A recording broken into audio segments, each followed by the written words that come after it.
यदि आर उपसमुच्चय है ए क्रॉस ए, तब हम इस समुच्चय आर को संबंध कहते हैं। अर्थात प्रत्येक उपसमुच्चय ए क्रॉस ए का संबंध कहलाता है। यदि आर ए क्रॉस ए का उपसमुच्चय है तो आर को संबंध कहते हैं।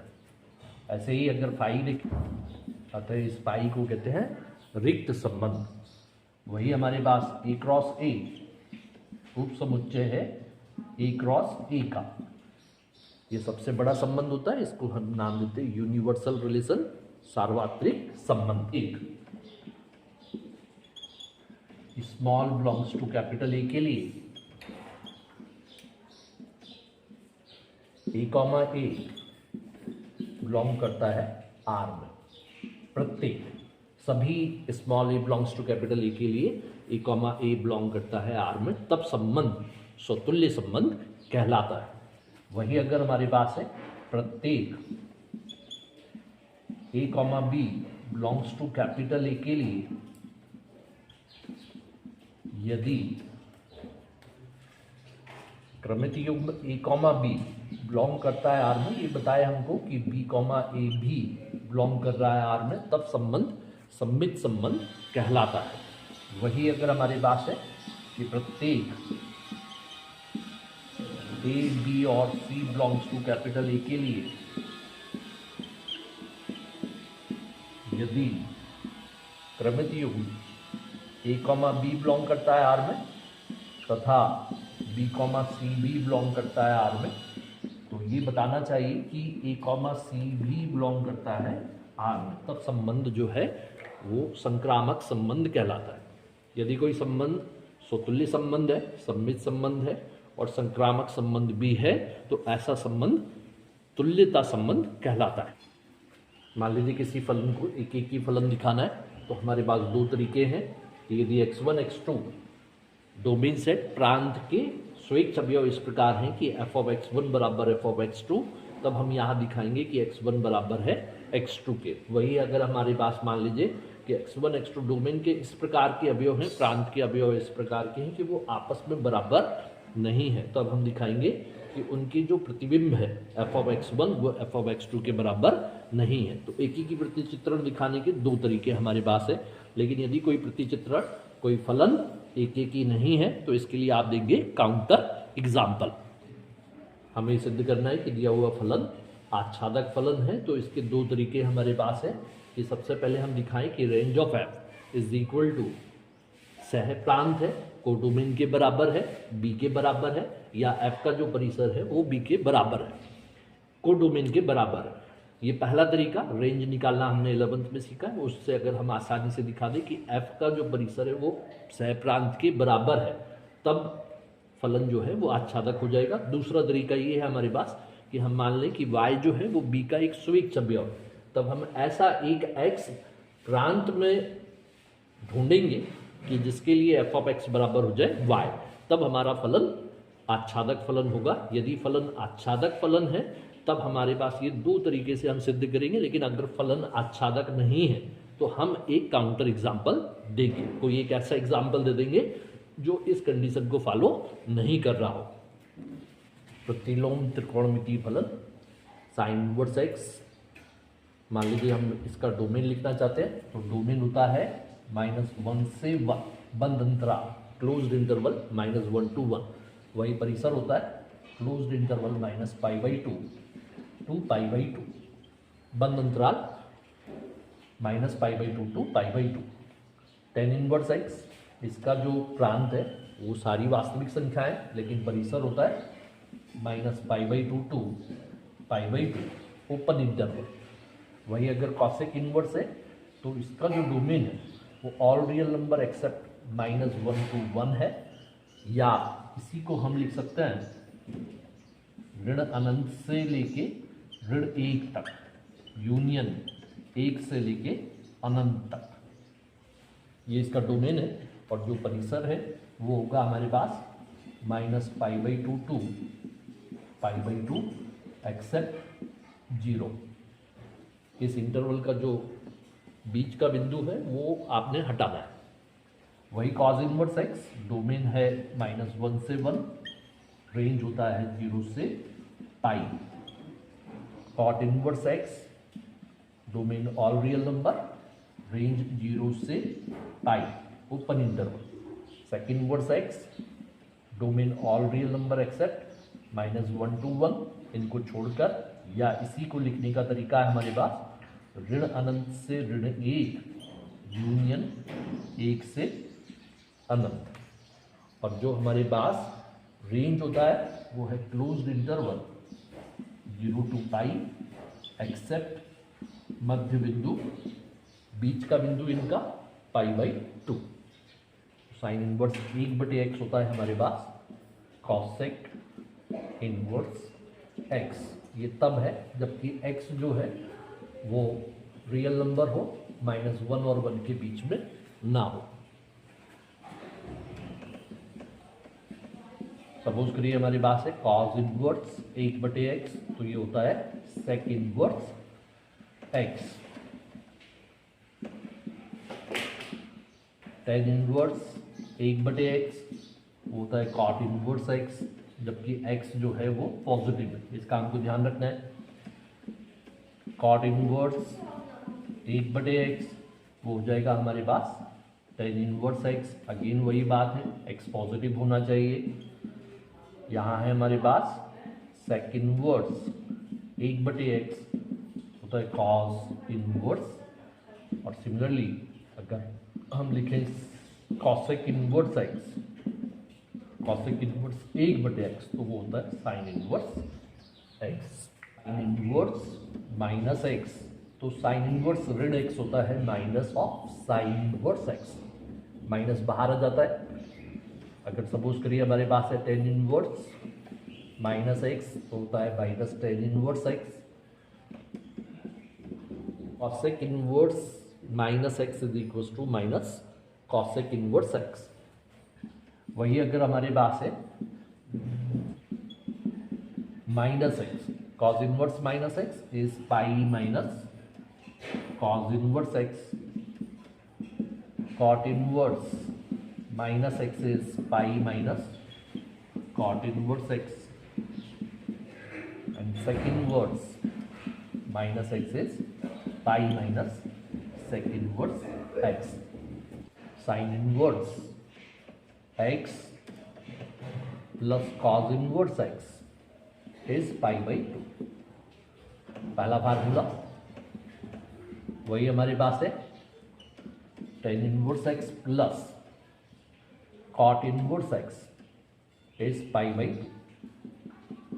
And third one is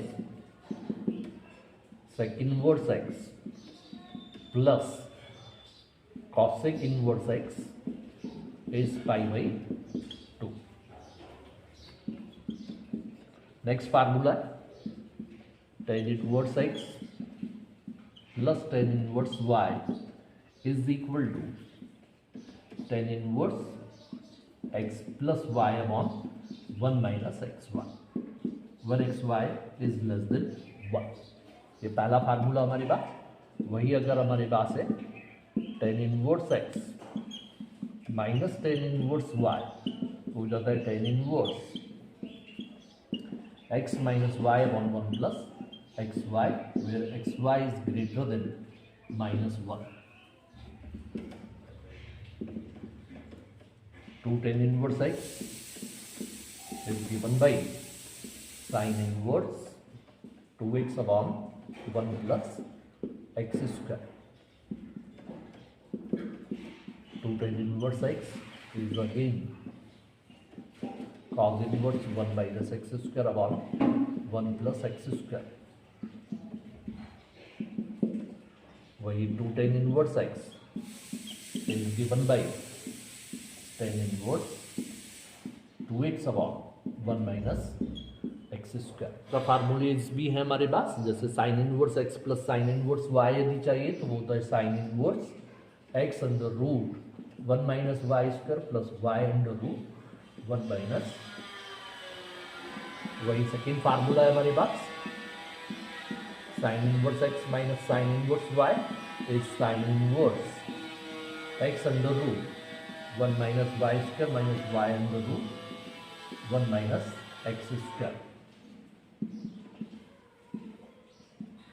cos inverse x plus cos inverse y is given by cos inverse xy minus under root 1 minus x square root 1 minus y square. वही fourth है हमारे पास cos inverse x minus cos inverse y is cos inverse xy plus 1 minus x square root 1 minus y square. आव्यूह वास्तविक या सम्मिश्र संख्याओं और फलनों का एक क्रम विन्यास होता है. इसे हम कैपिटल लेटर से रिप्रेजेंट करते हैं. और यदि मान लीजिए इसमें m पंक्तियां हैं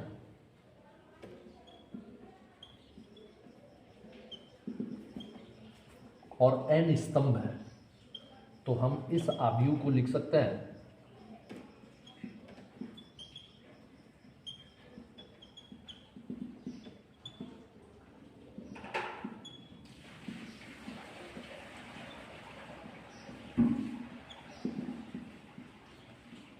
एक आव्यूह जिसकी पंक्ति m है और स्तंभ n है.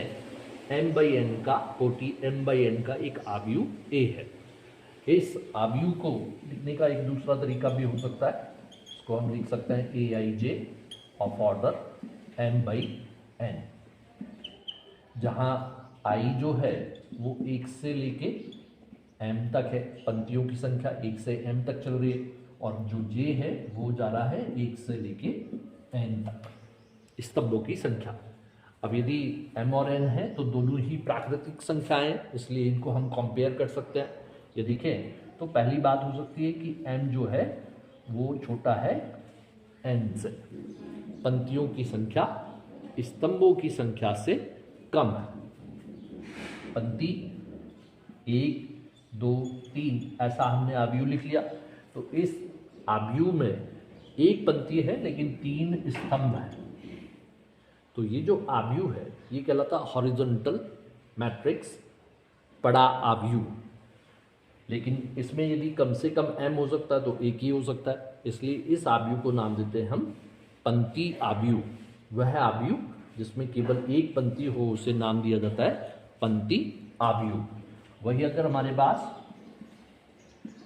m ग्रेटर देन n है तो हमारे पास हो सकता है कुछ आव्यूह ऐसा 1 2 3 लिख दिया हमने. इसमें 3 पंक्तियां हैं और एक स्तंभ है. पंक्ति ज़्यादा होना चाहिए, स्तंभ कम होना चाहिए. सपोज ऐसा लिख दिया मैंने 3/2 का लिख दिया. तो यहाँ पंक्ति ज़्यादा है स्तंभ कम है. तो ये जो आव्यूह दिख रहा है ऐसा दिख रहा है जैसे खड़ा हुआ है. इसलिए इस आव्यूह को कहते हैं हम खड़ा आव्यूह. ये भी खड़ा आव्यूह है, ये भी खड़ा आव्यूह है. अंग्रेजी में इसको बोलते हैं वर्टिकल मैट्रिक्स. लेकिन अगर कम से कम कॉलम होंगे, स्तंभों की संख्या कम से कम हो सकती है तो वो हो सकती है 1. तो ऐसा आव्यूह जिसमें केवल एक ही स्तंभ हो उसे हम नाम देते हैं स्तंभ आव्यूह. और ऐसा आव्यूह जिसमें केवल एक ही पंक्ति हो उसे नाम देते हैं पंक्ति आव्यूह. अगर मान लीजिए हमारे पास पंक्ति और स्तंभों की संख्या बराबर हो जाए तो ऐसा आव्यूह वर्ग आव्यूह कहलाता है. जस्ट लाइक हमने लिख दिया 1 2 3 4. तो ये हमारे पास है 2/2 का वर्ग आव्यूह. वर्ग आव्यूह में ये जो हमारे पास है ये मुख्य विकर्ण है. इस मुख्य विकर्ण के अवयवों को अगर हमने लिखा है 1 और 4, बाकी सभी को शून्य कर दिया तो ऐसा जो आव्यूह है इसको हम नाम देते हैं विकर्ण आव्यूह.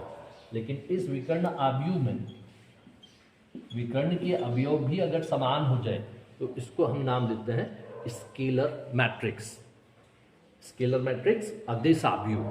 अदिश आव्यूह है विकर्ण आव्यूह ही, वर्ग आव्यूह ही है, लेकिन इसमें विकर्णों की जो अवयव हैं वो सभी समान हैं. लेकिन यदि सारे ही अवयव एक के बराबर भी हो जाए तो ऐसा जो आव्यूह है उसे हम नाम देते हैं तत्समक आव्यूह. और इसे हम स्पेशली आई से रिप्रेजेंट करते हैं. तत्समक आव्यूह आई से रिप्रेजेंटेड है. वही अगर सारे ही अवयव 0 हो जाए, सारे अवयव 0 हो जाए तो ऐसा जो आव्यूह है उसे हम नाम देते हैं शून्य आव्यूह. और इसे ओ से रिप्रेजेंट किया जाता है. 2 आव्यूह ए और बी समान आव्यूह कहलाते हैं या बराबर आव्यूह कहलाते हैं यदि इनकी कोटियाँ समान हो और संगत अवयव भी समान हो। वही अगर मान लीजिए हमने कहा कि कोई अवयव ए है तो इसका जो परिवर्त है, मान लीजिए कि हमारे पास है 1 2 3 4 5 6, एक अवयव हमने ले लिया। इसकी अगर हम कोटि देखें तो 3 इसमें पंक्तियां हैं, 2 स्तंभ हैं। इसका जो परिवर्त है, इसका ट्रांसपोज, तो ए डैश भी लिखते हैं, ए ट्रांसपोज भी लिखते हैं। तो दोनों में से कोई भी नोटेशन आएगा, घबराने की जरूरत नहीं है। ये क्या होता है हमारे पास, तो जो पंक्तियां हैं उनको आप स्तंभ में बदल दीजिए और स्तंभों को ऐसा बोल लें कि पंक्ति में बदल लीजिए। तो ये जो नया हमारे पास अवयव होता है, इसका ऑर्डर भी बदल जाना है। पहले 3/2 का था, अभी 2/3 का हो गया, तो इसका क्रम भी बदल जाता है। तो ऐसा जो अवयव है इसको हम कहते हैं दिए हुए अवयव का परिवर्त, किसी अवयव का परिवर्त। इसमें कुछ प्रॉपर्टीज हमारे पास कि अगर कोई ए अवयव है तो इसका परिवर्त खुद ए के बराबर होता है। यदि के कांस्टेंट है और ए का मल्टीप्लाई है इसके साथ, अवयव ए का मल्टीप्लाई है और इसका परिवर्त लेना है, तो के तो बाहर ही रहेगा, केवल ए का आपने परिवर्त करना है। मान लीजिए हमारे पास है ए धन बी, इसका परिवर्त लेना है, तो इसका परिवर्त होता है ए डैश प्लस बी डैश। वही ए माइनस बी है, इसका परिवर्त ए डैश माइनस बी डैश। और वही हमारे पास अगर दो अवयव के गुणनफल का परिवर्त है तो वो हो जाता है हमारे पास बी डैश इंटू ए डैश। ये बहुत इंपॉर्टेंट है हमारे लिए, इनका क्रम भी बदल जाता है, इसलिए इसको विशेष ध्यान देना है। मान लीजिए ए कोई वर्ग अवयव है और वो इस प्रकार है कि ए का परिवर्त खुद ए के बराबर है, तो ऐसा जो अवयव है उसे हम नाम देते हैं सम्मित अवयव। वह अवयव जिसका परिवर्त खुद ए के बराबर हो सम्मित अवयव कहलाता है। या फिर इसी के लिए हमारे पास हो सकता है कि ऐसा अवयव जिसमें ए आई जे बराबर ए जे आई हो, प्रत्येक आई व जे के लिए, तो ऐसा अवयव वर्ग अवयव कहलाता है। दो परिभाषा हमारे पास, ऐसा अवयव जिसका परिवर्त ए के बराबर हो या वह अवयव जिसका प्रत्येक अवयव ए आई जे बराबर ए जे आई रखता हो, उसे हम सम्मित अवयव कहते हैं। वही अगर हमारे पास वर्ग अवयव जिसका परिवर्त माइनस ए के बराबर है या ए आई जे इज इक्वल टू माइनस ए जे आई हो प्रत्येक आई जे के लिए, ऐसा अवयव विषम सम्मित अवयव कहलाता है। विषम सम्मित अवयव जैसे एग्जाम्पल हम ले सकते हैं कि सपोज करिए मैंने लिख दिया आपके लिए 1 2 2 4, तो ये जो अवयव है ये सम्मित अवयव, क्योंकि इसका परिवर्त इस पंक्ति को स्तंभ में लिखेंगे, इस पंक्ति को स्तंभ में लिखेंगे, तो आप देखेंगे कि दोनों आपस में समान है, बराबर है। वही अवयव लिया 0 -2 और 2, सपोज ऐसा मैंने अवयव ले लिया, तो हम देख रहे हैं यहाँ इसका परिवर्त, इस पंक्ति को स्तंभ में लिखेंगे, इस पंक्ति को भी स्तंभ में लिख लीजिए, तो ये आपस में बराबर नहीं है। लेकिन माइनस ए यदि करते हैं आप, तो आप देखेंगे ये हो जाएगा 0 -2 2 0, मतलब हमारे पास परिवर्त जो है वो -1 के बराबर, ए के बराबर नहीं, ए के बराबर है सम्मित अवयव, लेकिन -1 के बराबर है, तो ऐसा अवयव विषम सम्मित अवयव कहलाता है। इसमें स्पेशल प्रॉपर्टी हम देख रहे हैं कि जो विषम सम्मित अवयव है उसमें डायगोनल एंट्रीज हमेशा 0 होती है, मुख्य विकर्ण के अवयव हमेशा 0 के बराबर होते हैं। मुख्य विकर्ण के अवयव हमेशा 0 होते हैं किसी भी विषम सम्मित अवयव में। मान लीजिए ए कोई वर्ग अवयव है, तब ए धन ए डैश हमेशा सम्मित अवयव होता है, सम्मित अवयव। वही ए माइनस ए डैश विषम सम्मित अवयव होता है, विषम सम्मित अवयव होता है। वही अगर हमारे पास ए प्लस ए डैश बटे 2 लेते हैं तो वह सम्मित अवयव है, ए माइनस ए डैश बटे 2 ले लें तो ये होता है हमारे पास विषम सम्मित अवयव। वही प्रत्येक वर्ग आव्यूह जो है, प्रत्येक वर्ग आव्यूह इसे हम लिख सकते हैं एक सममित आव्यूह और एक विषम सममित आव्यूह के योगफल के रूप में। वो जहाँ सममित आव्यूह होता है ए धन ए डैश बटे 2 और विषम सममित आव्यूह होता है ए ऋण ए डैश बटे 2। आव्यूह है एक बाई एक का, और इसमें केवल लिखा हुआ है एक एलिमेंट 1 और बी लिया मैंने -1। तो जो ए का सारणिक है वो होगा सारणिक ए, वो 1 के बराबर, और सारणिक बी वो ऋण 1 का सारणिक, वो हो जाएगा ऋण 1 के बराबर। यहाँ ध्यान रखना है जो सारणिक है वो मापांक नहीं है। किसी आव्यूह का सारणिक अगर 1/1 का है खुद के बराबर होगा। 1 का सारणिक 1, ऋण 1 का सारणिक ऋण 1। वही अगर मान लीजिए कोई 2/2 का आव्यूह है और इसका हमको सारणिक निकालना है, तो सारणिक निकालने का हमारे पास बहुत ही आसान तरीका, जो मुख्य विकर्ण है आप उनका गुणा करेंगे 1 × 4 और इसमें 2 × 3 करके आप घटा देंगे। सेकेंडरी डायगोनल के एलिमेंट का गुणा करके घटा देंगे, मतलब 4 ऋण 6 वो बराबर होता है ऋण 2 के बराबर। मान लीजिए त्रिभुज है हमारे पास, और इस त्रिभुज के 3 शीर्ष के निर्देशांक x1 y1 x2 y2 और x3 y3 है। तब इस त्रिभुज का क्षेत्रफल, त्रिभुज ABC का क्षेत्रफल यदि हमें चाहिए तो वो होता है 1/2। यहाँ आपने सारणिक लगाना है x1 y1 1, x2 y2 1 और x3 y3 1। x1 y1 तीसरे कॉलम में आपने एलिमेंट लेना है 1, x2 y2 लिखा है 1 अपनी तरफ से लिया, यहाँ से x3 y3 लिख दिया 1 लिख दिया। तो ये है त्रिभुज का क्षेत्रफल। लेकिन हम जानते हैं त्रिभुज का क्षेत्रफल हमेशा धन का होता है, तो आप अपनी तरफ से यहाँ एक मापांक लगाइए। ये सारणिक है, ये मापांक है। मापांक का चिन्ह जरूरी है क्योंकि त्रिभुज का क्षेत्रफल हमेशा धन का होता है। कभी कभी हम इस चिन्ह को नहीं लगाते तो भूल जाते हैं। यदि त्रिभुज ABC का क्षेत्रफल शून्य हो जाता है तो हम कहेंगे कि ये तीनों बिंदु एक ही रेखा पर, ABC जो है वो समरेखीय, एक ही रेखा पर। अगर ABC 3 बिंदु एक ही रेखा पर हैं तो डेफिनेटली जो त्रिभुज का क्षेत्रफल होगा वो शून्य होगा। वही अगर मान लीजिए हमको ऐसा बोल दे कि एक रेखा पर 2 बिंदु हैं जिनके निर्देशांक x1 y1 है तथा x2 y2 है, तो इस रेखा का समीकरण ज्ञात कीजिए। तो आप यहाँ तीसरा बिंदु अपने तरफ से लेंगे और कह देंगे इसका कोऑर्डिनेट जो है, इसका जो निर्देशांक है वो x, y है। तब ये भी क्योंकि रेखा पर तीनों बिंदु है इसलिए हमारे पास त्रिभुज का क्षेत्रफल शून्य होगा। त्रिभुज का क्षेत्रफल मतलब यही कुछ है, लेकिन x1 y1 की जगह हम यहाँ यूज कर लेंगे xy1, x2 y2 की जगह हम लिख सकते हैं x1 y1 और x3 y3 की जगह लिख देंगे x2 y2। ये जो त्रिभुज का क्षेत्रफल है ये शून्य के बराबर हो जाएगा। इस सारणी को हल करेंगे तो जो हमारे पास होगा वो सरल रेखा का समीकरण हो जाएगा जो दिए हुए 2 बिंदुओं से जाती है।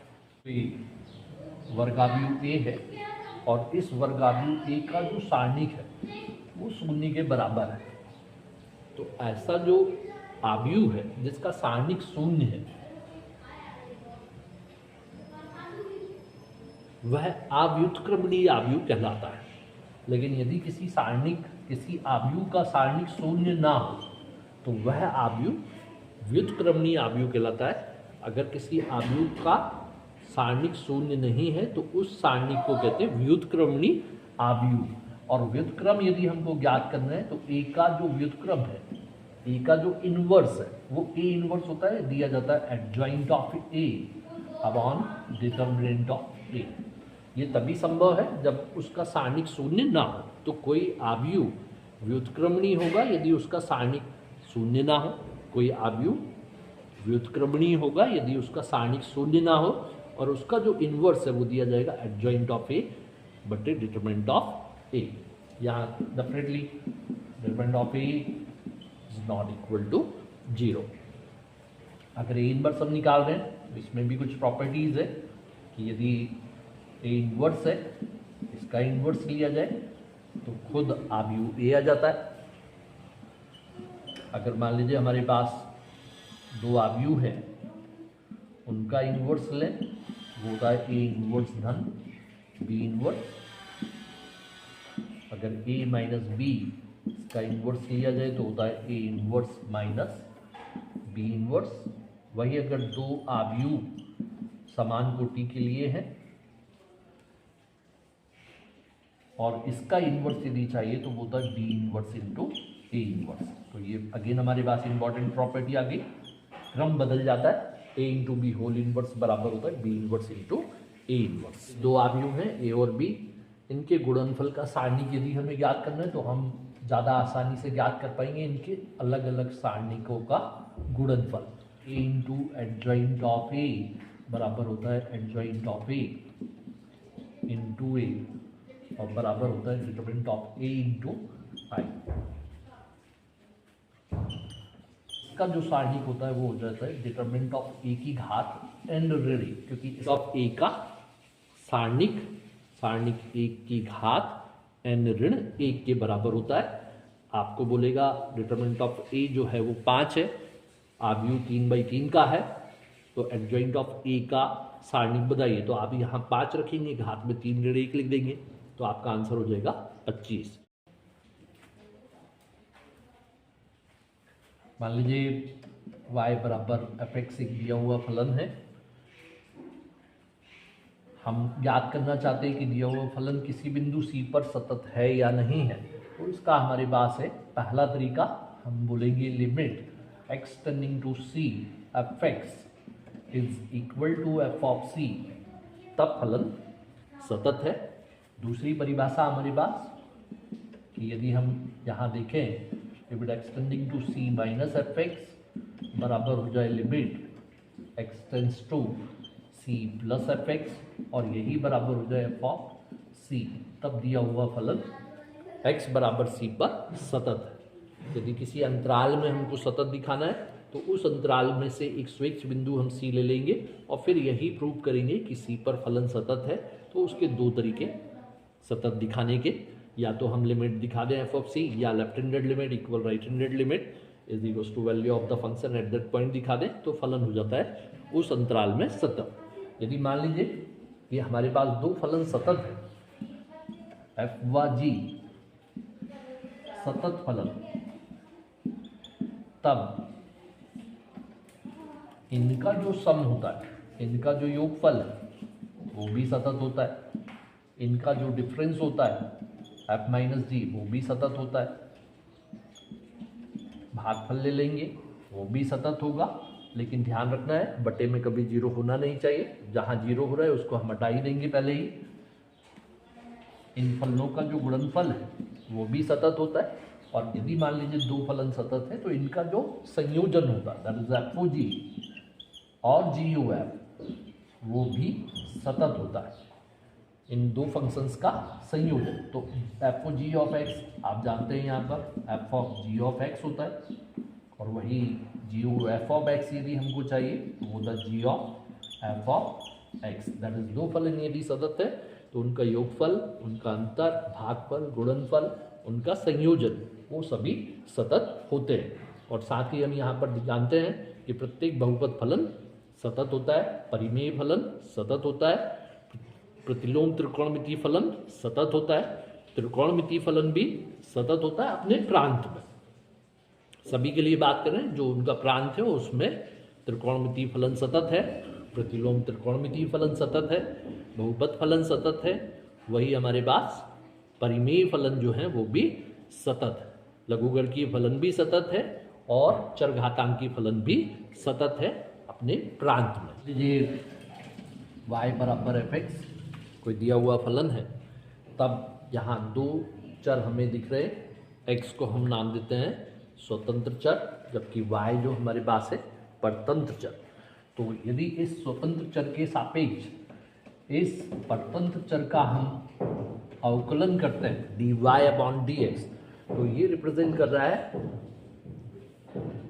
Change of rate of dependent variable y with respect to independent variable x, मतलब x के सापेक्ष y में परिवर्तन की दर ज्ञात करने के लिए होता है डेरिवेटिव dy/dx। और ये जो हमारे पास डेरिवेटिव है इसी को हम लिख सकते हैं f डैश ऑफ x, यही होता है हमारे पास y1 y dot y dash या derivative of y d of y। तो ये सारे ही नोटेशन सेम है और होता क्या है ये dy/dx। तो ये है हमारे पास limit h tending to 0 f of x plus h minus f of x upon h। लेकिन किसी बिंदु c पर यदि इसका डेरिवेटिव ले तो वो हो जाता है हमारे पास limit h tending to 0 f of c plus h minus f of c upon h। यहाँ से ही हमारे पास है अगर लेफ्ट हैंडेड डेरिवेटिव लें किसी बिंदु c पर बायां अवकलज तो वो होता है हमारे पास limit h tending to 0 f of c minus h minus f of c upon minus h, जहाँ h ग्रेटर देन 0 है। दायां अवकलज राइट हैंडेड डेरिवेटिव वो बराबर होता है limit h tending to 0 f of c plus h minus f of c upon h, यहाँ h is greater than 0 है। यदि दायां अवकलज बायां अवकलज बराबर है left handed derivative is equal to right handed derivative, then we say तब हम बोलते हैं कि दिया हुआ फलन c पर अवकलनीय फलन है। यदि कोई फलन अवकलनीय है तो वह सतत भी होता है, लेकिन यदि कोई फलन सतत नहीं है तो अवकलनीय नहीं होता है। वही अगर हमको यहाँ पर मिले कि कोई फलन सतत है तो वो अवकलनीय हो भी सकता है और नहीं भी हो सकता है। अवकलन हम जानते हैं अगर अचर फलन है तो इसका अवकलन होता है 0। अवकलन यदि x का लिया जाए तो x का अवकलन होता है 1। एक्स स्क्वायर का अवकलन 2x, रूट x का अवकलन 1/2 रूट x। करनी x का जो है करनी x अगर लिखा हुआ है तो इसका 1/2 करनी x अवकलन है। वही अगर हमारे पास है अवकलन x की घात है तो x की घात n का जो अवकलन है वो है n x की घात n/1। साइन का अवकलन साइन x का अवकलन होता है cos x। cos x का अवकलन minus sine x। tan x का अवकलन sec square x। cot x का अवकलन minus cosec square x। sec x का अवकलन होता है sec x tan x। और वही हमारे पास cosec x का अवकलन होता है minus cosec x into cot x। Derivative of sine inverse x 1/√1 minus x square. Derivative of cos inverse x minus 1/√1 minus x square. Derivative of tan inverse x 1/1 plus x square. Derivative of cot inverse x minus 1/1 plus derivative of sec inverse x 1/x x square minus 1। Derivative of cosec inverse x is minus 1/x root x square minus 1. Derivative of e की power x, e raised to bar x is e raised to bar x. Derivative of a raised to bar x, a raised to bar x log a to the base e. Derivative of log x to the base e is 1 upon x, and derivative of log x to the base a is 1 upon x log e to the base a. अवकलन के कुछ rule हैं.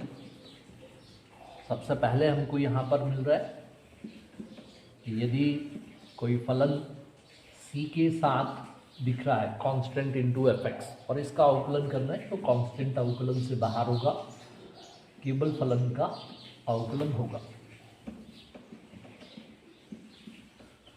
दो फलन है fx धन gx, इनके योगफल का अवकलन वो होता है अवकलन f of x धन g of x.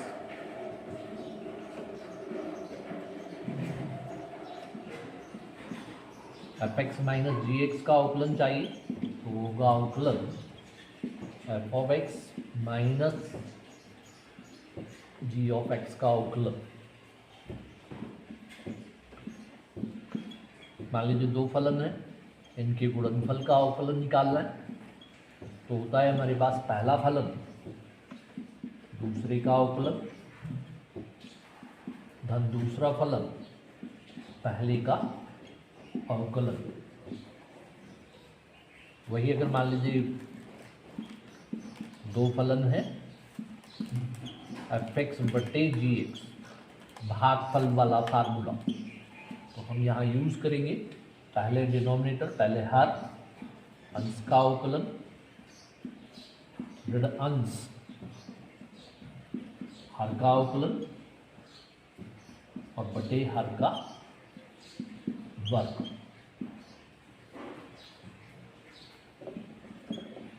मान लीजिए हमारे पास जो दिया हुआ फलन है वो y बराबर f of g of x जैसा है. दो फलनों का संयोजन दिया हुआ है. इस फलन का अवकलन ज्ञात करना है तो हम सबसे पहले यहाँ मान लेते हैं कि ये जो gx है ये t के बराबर है, तब y बराबर होगा f ऑफ t तथा t बराबर होगा g ऑफ x. इसलिए श्रृंखला नियम से डेरिवेटिव यदि ज्ञात करना है dy बटे dx तो वह बराबर होगा dy बटे dt गुणित dt बटे dx. श्रृंखला नियम चेन रूल, dy बटे dx बराबर dy बटे dt गुणित, मान लीजिए x बराबर f ऑफ t तथा y बराबर g ऑफ t है, मतलब x और y t के फलन है, तब dy बटे dx बराबर होता है dy बटे dt और होल बाई dx बटे dt. उनकी दर स्वतंत्र चर x के सापेक्ष y में परिवर्तन की दर dy बटे dx. इसे ज्ञात करने के हमारे पास दो तरीके हैं. पहला dy upon dt whole into dt बटे dx और दूसरा तरीका हमारे पास है dy बटे dx बराबर dy बटे dt और होल बाई dx बटे dt. वह फलन y बराबर f ऑफ x है जो बंद अंतराल में परिभाषित है. तब हम कहते हैं कि फलन जो है वो वर्तमान फलन है यदि इसका अवकलन dy बटे dx ग्रेटर देन 0 आ जाए when x belongs to open interval a to b. y बराबर fx बंद अंतराल में परिभाषित है, तब हम कहते हैं फलन जो है वर्तमान फलन है यदि उसका अवकलन 0 से बड़ा है खुले अंतराल में. वही हासमान है यदि उसका अवकलन 0 से छोटा है खुले अंतराल में. मान लीजिए y बराबर एफ एक्स है, तब हम पता करना चाहते हैं इसका उच्चिष्ट और निम्निष्ट मान। तो याद करने के हमारे पास दो तरीके हैं। सबसे पहले हम क्या करेंगे, तो पहला तरीका हम लगा रहे हैं, प्रथम अवकलज सिद्धांत से हम इसका उच्चिष्ट या निम्निष्ट पता करेंगे। तो सबसे पहली स्टेप है हमारे पास, दिए हुए फलन का अवकलन ज्ञात कीजिए। जब आप इसका अवकलन ज्ञात करेंगे तो सेकंड स्टेप अपनी तरफ से इसे 0 के बराबर रख दीजिए। 0 के बराबर प्रतिस्थापित करने पर अपनी तरफ से इसको 0 के बराबर रखिए।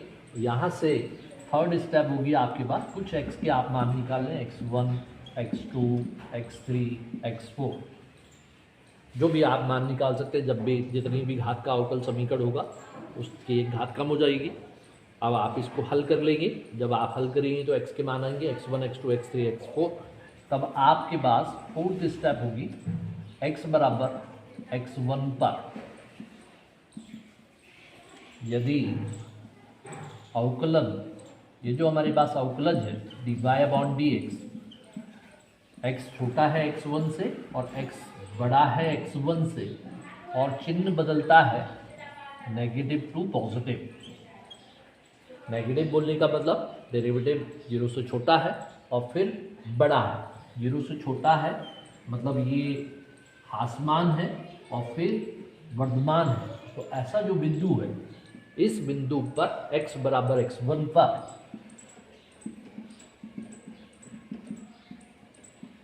फलन निम्निष्ट है। निम्निष्ट वही अगर हमारे पास x बराबर x2 है और यहाँ जो डेरिवेटिव साइन चेंज कर रहा है, x is less then x2 लेना है आपको, x is greater then x2 ही लेना है। यहाँ चिन्ह सेम रहेंगे, हमेशा वैसे ही चलना है। आपने पहले x2 से छोटा मान लेना है, फिर x2 से बड़ा मान लेना है। और अगर चिन्ह जो है अवकलज के वो ग्रेटर देन 0 फिर लेस देन 0 हो जाता है। दैट इज यहाँ पर ग्रेटर देन 0 है, यहाँ लेस देन 0 है, मतलब यहाँ फलन वर्धमान है और फिर हासमान है। तो अगर ऐसा हो गया हमारे पास, तो हमारे पास इस बिंदु x बराबर x2 पर फलन उच्चिष्ट है।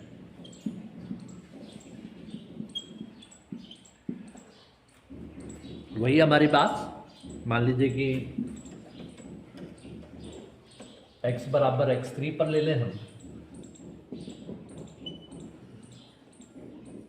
x बराबर x3 पर यदि सपोज करिए हमारे पास जो फलन का चिन्ह है, अवकलज का जो चिन्ह है वो बदल ही नहीं रहा। x is less then x3 रखा है आपने, x is greater then x3 रखा, लेकिन यहाँ पर डेरिवेटिव 0 से छोटा है, यहाँ भी 0 से छोटा है, यहाँ भी 0 से छोटा है, चिन्ह बदला ही नहीं। या हम बोले x बराबर x4 पर भी ऐसा ही कुछ हुआ कि डेरिवेटिव ने चिन्ह बदले ही नहीं, पहले भी धन का था, बाद में भी धन का ही है। तब ये जो बिंदु x3 व x4 है, इन पर ना तो फलन उच्चिष्ट है और ना ही निम्निष्ट है। ये जो बिंदु x3 व x4 है, इनको हम नाम देते हैं नति परिवर्तन बिंदु। नति परिवर्तन बिंदु, क्योंकि यहाँ चिन्ह बदलते नहीं है, इसलिए ये जो x3 व x4 है ये कहलाते हैं नति परिवर्तन बिंदु। अगेन मान लीजिए y बराबर एफ एक्स है, तब हम पता करना चाहते हैं फलन का उच्चिष्ट या निम्निष्ट। तो ज्ञात करने के लिए हमारे पास द्वितीय अवकलज सिद्धांत है, उसमें भी हमने क्या करना है, फर्स्ट स्टेप वही है, दिए हुए फलन का एक बार अवकलन कर दीजिए। सेकंड स्टेप 0 के बराबर रखिए, अपनी तरफ से प्रतिस्थापित करिए, और 0 के बराबर रखने के बाद थर्ड स्टेप में आप x की वैल्यूज़ कुछ ज्ञात कर लीजिए। मान लीजिए x1, x2, x3 आ जाता है। फोर्थ स्टेप में आपको सेकंड डेरिवेटिव निकाल लेना है। फिफ्थ स्टेप x बराबर x1 पर आप याद करेंगे कि इस डबल डेरिवेटिव पर वैल्यू पॉजिटिव है या नेगेटिव है या 0 है। तो जब आप f of x1 f double dash of x1 ज्ञात करेंगे तो मान लीजिए ये 0 से छोटा, 0 से छोटा है, तब x बराबर x1 पर फलन मैक्सिमम है, उच्चिष्ट है। फलन का जो मान होगा वो उच्चिष्ट है। वही अगर मान लीजिए x बराबर x2 पर हम बात करें और डबल डेरिवेटिव ग्रेटर देन 0 आ जाता है, तब हम कहते हैं x बराबर x2 पर फलन मिनिमम है।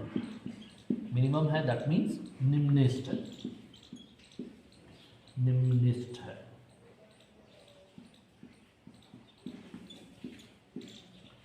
और सपोज करिए थर्ड पॉइंट जो हमारे पास है x बराबर x3 पर जब हम देखते हैं F double derivative of x3 और ये 0 के बराबर आ गया, तब हम बोलते हैं कि x बराबर x3 पर फलन ना तो उच्चिष्ट है ना ही निम्निष्ठ है।